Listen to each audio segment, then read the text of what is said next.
Welcome back again sa atin sharing for bread of God. In the name of the Father, into the Son, into the Holy Spirit. Amen. Lord, papasalamat ako sa iyo sa mga grasya araw-araw at sa paggabay mo sa buhay ko araw-araw. Lord, maraming salamat sa pagbigay mo sa akin ng pagkakataong ito na makapanaliksik sa Bible upang maunawaan ko ang mga buhay na gusto mong maganap sa mga tao na iyong ginawa. Alam ko, Lord, ang lahat ng bagay mula sa iyo, ikaw ang Diyos, ikaw ang gumawa ng mga lahat na ito at aming ikinabubuhay dito sa mundo. Lord, maraming salamat dahil bilang ako, pasalamat ako sa iyo dahil binigyan mo ako ng pagkakataon ng buhay, ng mirakulo sa buhay upang maging saksi sa lahat na kabutihan at ginagawa mo sa buhay ng tao. Naging saksi ako sa mga grasya at mirakulo sa buhay na mula sa iyo. Lord, maraming salamat. Okay, brothers and sisters, and now welcome back again sa ating sharing for bread of God. Today, ibabahagi ko lang sa inyo yung aking pagpasalamat sa mahal na Diyos. Ang mga bagay na pag tayo ay nanampalataya sa mahal na Diyos at nagtitiwala sa Kanya, lahat ho ay nasa ayos at step by step ho na siya ho ang kumagabay sa buhay natin. Siya ang nagbibigay ng mga bagay upang hindi ho tayo mahirapan. Bilang tao, ako ay ordinaryo lamang na tao na nanampalataya at nagtitiwala sa kapangyarihan ng Diyos. Ang Diyos na aking tagapagligtas, Diyos na gumagabay at tumutulong sa akin. Brothers and sisters, ako'y mahirap lamang. Wala akong tinatawag na ipagmamalaki dito sa mundong ibabaw dahil ako'y mahirap lamang, maliban lamang ang aking sarili. Ipinagmalaki ko ang aking sarili bilang anak ng Diyos, bilang isa sa alipin ng Diyos na sumusunod sa Diyos. Ipinagmalaki ko ang aking sarili na kahit wala man ako dito sa mundong ito, wala akong bahay, wala akong lahat, wala. Ngunit malaki ang templo ng Diyos sa puso ko. Dahil para sa akin, hindi importante yung mga bagay dito sa mundo, kundi ang buhay na walang hanggan, ang buhay sa kaharian ng Diyos, ang buhay na kasama ang Diyos. Yes, brothers and sisters, mula bata pa ako, nangangarap na ako na lagi na sabi ko, darating ang araw na kasama ko ang Diyos. Ngunit yun ay bilang batang isip. Dumating ang panahon na ako'y nakapag-asawa, ako'y namuhay ng ganito. Sa kalagitnaan ng aking buhay, dahil pangarap ko na makasama ko ang mahal na Diyos, ngunit sa kahirapan, nakafocus ako sa buhay ng araw-araw para sa pamilya ko. Yes, hindi ako nawala sa mahal na Diyos dahil lahat na trial sa buhay ko, hindi rin na-stop. Tuloy-tuloy ho yung mga trials, yung kahirapan sa buhay. Hindi rin ako na-stop na pagtitiwala at pagtawag sa mahal na Diyos. Wala rin ho akong hinto. Hindi rin huminto yung mga trials sa buhay. Hindi rin ho ako huminto sa pagtawag sa mahal na Diyos. Isa yan sa bagay na sabi ko, kasama ko pa rin si Lord araw-araw. Ngunit dumating ang punto na may iba akong hinahanap. Yung hinahanap mo na gusto mo siya laging kasama, lagi mo siyang kausap, na hindi ka natatakot dahil na siya yung nakakausap mo, siya yung nakakasama mo. Mga bagay na sa panahon ko ngayon ay yun ang nagiging kaugalian ko na kung tayong ordinaryong tao, namimiss natin yung mga bagay-bagay na ginagawa natin, pamilya natin. Ganon din ho ang nangyayari sa buhay ko. Namimiss ko ho si Jesus. Pag hindi ho ako makagawa na ganito o hindi ho ako makapag-usap sa Kanya, iba ho ay pakiramdam ko. Namimiss ko ho siya. So, in short, brothers and sisters, mayroon akong isi-share sa inyo na alam ko, sinagot ng mahal na Diyos yung dalangin ko.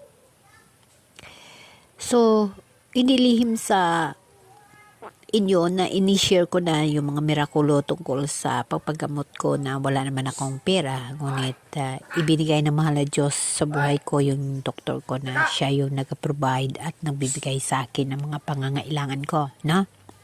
So in short, tumutulong din ako kay Doc.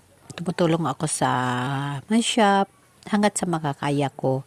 Parang yun din yung aking binabalik sa kabutihan na ginagawa niya sa akin. So, dumating ng pakiramdam ko na mukhang wala na akong panahon kay Lord. Wala akong panahon para dito ba sa pag-share ko, pagbabasa ko sa Bible. Na parang kulang ako sa oras. Parang gusto ko talagang lagi na ganito ang buhay ko. So, sabi ko kay Lord, nakasakay ko sa jeep papunta doon sa San Jose para na ako'y kumbaga tutulong doon, no? Sabi ko kay Lord, nakaupo ako sa jeep. Lord, namimiss kita. Sabi ko, namimiss kita, Lord. Basta Lord, namimiss kita. So, tumutulo yung luha ko. Pero, siyempre, nasa jeep ako, parang wala lang, no? Pero yun ang sabi ko sa kay Lord, Lord, namimiss kita. So, pagdating ko doon, after na nakadating ako doon, may message na nag-usap kami na ang papunta ko doon is tatawagan na lang ako. So, sabi ko, ang prayer ko, nasagot agad, ano? Kasi yes, okay man sa akin na lagi ako doon kasi para naman yun sa mga gamot ko at may allowance na binibigay sa akin. Pero para sa akin, hindi importante yun eh. Hindi importante sa akin yun. Ang importante sa akin yung lagi kong kasama ang mahal na Diyos. Yes, kasama ko rin siya. Dahil di naman siya nawaglit sa isipan ko. Kasi yung mga ganitong bagay, ito ang gusto ko. Yung isi-share ako sa mga nangyayari sa buhay ko araw-araw. Yun ang gusto ko.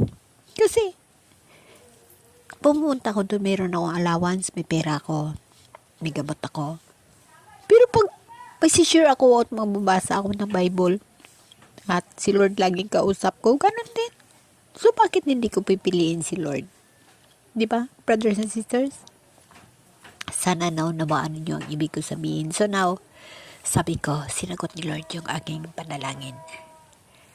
Mas gusto ko yung ganito, nag-share ako sa mga bagay-bagay na naging saksi ako sa kabutihan ng mahal na Diyos.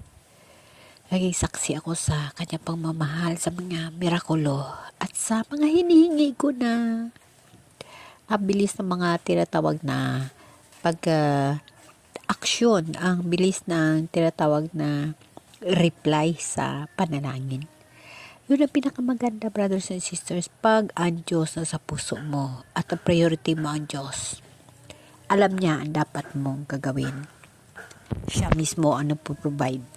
Lagi niya sinasabi na huwag kayong matakot. Ako ang Diyos na tumutulong sa inyo. Ako ang Diyos na pumili sa iyo. Kaya huwag kang matakot. Nandito ako para magprotekta sa iyo. Protektahan kita. Huwag kang matatakot. Lagi ho yun sinasabi ng ating mahal na Diyos. Huwag ho tayong matatakot. Dahil pag tayo ay pinili ng Diyos, pag tayo ay mahal ng Diyos, hindi ho tayo dapat matatakot. Alam niyo ba, brothers and sisters, makikita ninyo sa Isaiah 41 verse 14. Sinabi pa ni Yahweh, Israel, mahina ka man at maliit, huwag kang matakot, tutulungan kita. Ako ang Diyos ng Israel, ang magliligtas sa iyo. Gagawin kitang tulad ng panggiik, bago at matalim ang kanyang ngipin. At ang mga bundok at burol ay iyong gigiitin at duduruging tila alikabok. Yes, huwag kang matatakot. Kasi ang Diyos, protektahan ka ng mahal na Diyos. Sa mga bagay na ito, sa mga nakasaad na ito, tayo ay bilang taong Israel. Tao tayo ng mahal na Diyos, kaya wag ho tayo matatakot. Sinasabi niya dito sa verse 10, ako'y sa inyo, wag kang matakot. Ako ang iyong Diyos, di ka dapat mangamba kanino man. Palakasin kita at tutulungan, iingatan at iligtas. Yan ho, lagi nating tatandaan. Yan nakasulat ho yun sa Biblia natin na pag tayo ay nanampalataya sa Diyos at natitiwala sa Diyos at ang Diyos ang priority natin, huwag ho tayo matakot. Kasi ho, siya ho yung gagawa ng mga bagay para sa atin. Siya ho yung magpo-provide. Brothers and sisters, hindi ho mahirap ang buhay ng tao. Isa lang ho ang hinihingi ng mahal na Diyos. I-priority natin siya sa buhay. Yun ho ang nagiging saksi ko sa aking buhay kasama ko ang mahal na Diyos. Yung priority ko si Jesus, siya ho ang priority ko sa buhay ko. Siya ho yung gusto ko. Siya ho yung laging gusto kong kausap. Siya ho laging priority ko. Kaya lahat ho ng pangangailangan ko, kusa ho na poprovidean dahil sa Holy Spirit na mahal na Diyos, ang gabay, ang pagmamahal niya sa taong nagtitiwala sa Kanya. Uunahin mo lang si Diyos. Uunahin mo ang mahal na Diyos. Huwag mo siya ihuli. Siya laging unahin mo. Dahil hindi ka pababayaan ng Diyos. Maniwala ka, brothers and sisters. Walang hirap sa buhay sa mundong ito pagkasama mo ang Diyos. Pagkasama mo mahal na Diyos, lahat ho, step by step mo provide ng mahal na Diyos. Kapatid, kung nahihirapan ka sa buhay mo, puno ka ng trials, huwag ka mag-complain. Mananatili ka magtiwala sa mahal na Diyos. Umasa ka sa Kanyang tulong. Isurrender mo sa Kanyang lahat. Isuko mo sa Kanyang lahat. Alam mo ba, kapatid, ang mga trials sa buhay, yun ho yung paraan natin na makasama natin ang mahal na Diyos. Huwag ho tayo mag-complain. Huwag ho tayo magreklamo. Bagkos, harapin ho natin yan nakasama ang mahal na Diyos. Pag hindi mo kaya trials, sasabihin mo kay Lord, Lord, hindi ko to kaya. Ikaw na ho ang bahala. Lord, hindi ko to kaya. Huwag mo akong pababayaan. Alam ko na tutulungan mo ako. Brothers and sisters, dapat lang natin laging tatandaan na pag ang Diyos ay kasama mo sa buhay, lagi mo siya kasama. Nandyan ho siya sa puso mo. Nasa puso ng kapwa natin. Nasa puso ko. Nandito ho ang mahal na Diyos. Nandito ang Holy Spirit sa atin. Nakikinig, nakikita tayo. Alam niya kung anong ginagawa natin. At alam niya ang dapat gagawin sa atin. Amen? Amen.